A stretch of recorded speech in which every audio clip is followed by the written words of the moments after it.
In this guide, we're going to show you how you can fix your Nintendo Switch 2 when the battery charge indicator isn't showing correctly.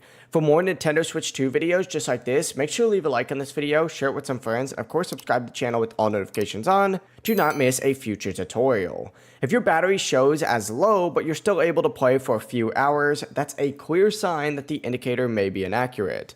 To fix this, start by heading to your system settings down in the home section and then scroll all the way down on this page until you find system. Now my current version of Nintendo Switch 2 is actually going to be 20.1.5, but you're going to want to make sure that your Nintendo Switch 2 is updated to the latest system version. You can do this by just clicking system update. Now once whatever update you might have is complete, go ahead and press and hold the power button until the power options show up. It should look something like this. You're going to want to go ahead and select power options just like so, and then hit power off and wait for the console to fully shut down. From here, you're going to want to press and hold both the volume up and volume down buttons, and then tap the power button once. After about 5 to 10 seconds, your Nintendo Switch 2 is going to boot into recovery mode. Now you don't actually need to change anything in recovery mode, just entering it is enough to reset the battery meter. I would wait in here for just a few seconds, even a few minutes, and then simply after that, you just have to press the power button again to exit the recovery mode and reboot the console.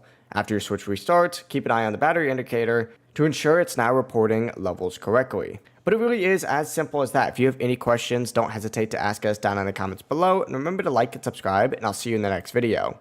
Peace.